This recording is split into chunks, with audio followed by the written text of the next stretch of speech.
overtone that we've had here might, as you perceive, to be a bit of a bash. The reality was there was some amazing music released in the 90s, but guess what? Yeah. Nobody heard it. Right.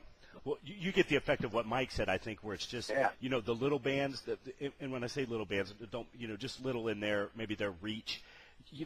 There's people, I knew guys. I went to high school with guys that had pictures of Faster Pussycat on their wall. There was probably tons of homes in Southern California that had pictures of Richard Lynzee and the Lynzee band on their walls. You don't get that anymore. You don't get that, I guess, that, I don't know if we just don't identify it with it anymore. Well, the word you used was ours. And you know what? Yeah. Back in the day, when you got a fan, they were your fan, and you were their band, and they literally you were theirs. Yeah. That's the way they felt about it. And it's like, actually, in the internet community, what's so great is that I see a lot of that where bands are like, this is my band, I love Lynzee, they're my band. Right.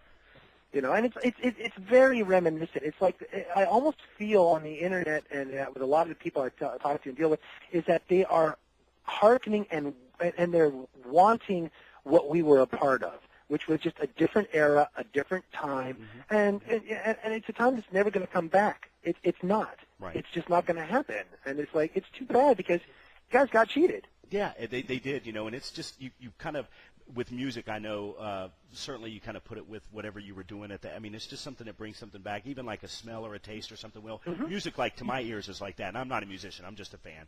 But but I can still put in a CD and get that same rush that I did when I was getting out of high school on a Friday and 16 years old. I can still do that. I could still put a Skid Row album in and get that same rush, and now I'm 275 years old. It's totally different. It's a totally different frame of mind that I'm in now. I have bills and shit going on and all that stuff, but it just seems like that music is something that draws that out of me, and I know it does you guys as well. Because once again, because all of it was wrapped in I don't know if the word is enlightened, but it had a positive end to it all, which is, here's the deal: if you hear this music, you're going to have a good time. At the very least, when you walk away from a show, you'll have had a good time. And you know what? At this point in time, and at my age, and I'm sure even you're the same way, when I was younger, I had a good month. Then I got a little older. Then I had a good week. Right. Then I got a little older. Then I had a good day. At this point in my life, I've been having a great hour, my friend. I have had a great hour. We take it where we can get it when we're this old, right? Exactly. So, and the thing that's sort of scary about that, too, is the attention span, which is that if my perception is a point where it's like, wow, I'm lucky that I had 5 good hours in my 24-hour day, it's like, am I that way, too, sometimes? Is my attention span waning? And I do my best to make sure I don't fall into that trap. Right. Because it's so easy to be negative. Yeah. It's so easy to put something down. Yeah. It's like, I challenge everybody to basically spend your entire day being completely positive. Say something positive to everybody you meet. Somebody bumps into you. Don't go, why'd you bump into me? Go, somebody's bumping into you. Try it. See what happens. Good luck. You're not going to be able to do it. And, Michael, what the hell are you doing? While Michael is doing his thing, wanted to ask you guys, but we talked about age, and I know we're all 1,000 years older, at least we feel like it.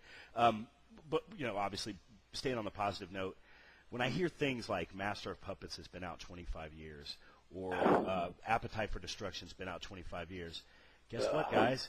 Lynzee has been around for 25 years. Maybe next year. Yeah, next year will be our celebration of 25 years of Lynzee. Did you ever think about that, Richard? I know it's been a lot of people in and out of the door and a lot of drummers exploding, but did you ever think it'd be 25 years?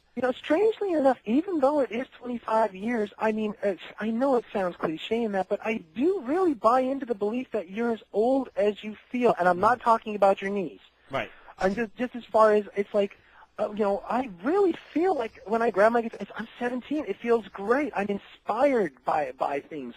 I'm happy to be. It makes me so glad to open my email and go, damn it, this is great. Rob wants to talk with us. This is awesome. It's like, to me, every day is a joy. Every day I feel blessed and very fortunate to be where I'm at, because the reality is that I know people that are not in this place. I know people that are having horrible times in their lives. And it's like it's like if your family's around you and they didn't die, if you actually have a job to go to and you still get paid, if you actually have friends that are worth a damn and you enjoy hanging out with, guess what? smile. You got your head and shoulders above a lot of people. You got so much more than other people got. Yeah, for sure. Exactly. Yeah. You know, so I mean, as far as I don't feel like it's been that long. To me, it just basically feels as though, oh, you know what, this is just the way it's supposed to be. Evidently, Lynzee is supposed to be here still. Right. And Mike's been there. Mike's been a writer or collaborator at least for pretty much all of those 25 years. I mean, is that? Well, Mike came. Mike actually came into the band in 1989 in a managerial point of view, and he worked with me because I managed the band, and I also produced and wrote the stuff. And then Mike just worked with me on that end, and he just helped to no end. It's like we'd finish a gig.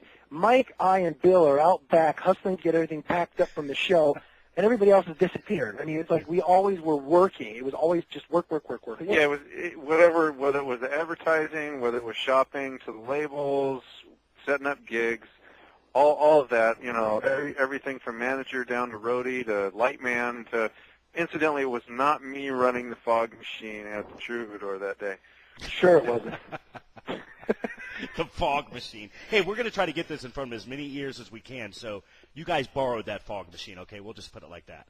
We borrowed. I know. I could see all of a sudden I get an email. Fucker, I wondered where my fog machine went. Oh, I hawked it, man. And I would assume, guys, this is something that's going on, and I would assume here, and like I said, I'm just assuming, but I would assume that there was probably some day jobs here and there that had to get you from A to B, even as a band. I would assume maybe even more than one, Well, my initial day job that I did is when I first started, because I was going to college to get my degree in the recording arts because I wanted to be a producer engineer, and then basically, typical first 6 months in, I didn't want to do it, and then it was at that point in time I just started, and it's like, well, basically, shit or get off the pot. Either you get a job and pay rent, or you're on the street. So went out and I ended up kicking carpet. And I did that for 2 years. And after one day of a 28-hour job and my boss explaining to me how you got to pay your dues, this is, what you're doing, this is your life, you got to pay your dues. And I said, pull over the truck. And I opened the door and I got out and he rolled down with me. He goes, what you doing? I go, I quit. Thank you for letting me know that I've been completely fucking my life up for the last 2 years. I'm going back to music. And I literally...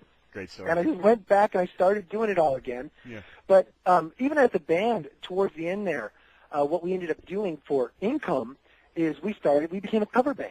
Mm-hmm. And we started playing cover gigs. And we were doing really well. I mean, we were doing like $600 a night. And this is back in 91, 92. Good pay for the time. But you know what it did is it ruined everything because all of a sudden everybody changed because it became about, oh, well,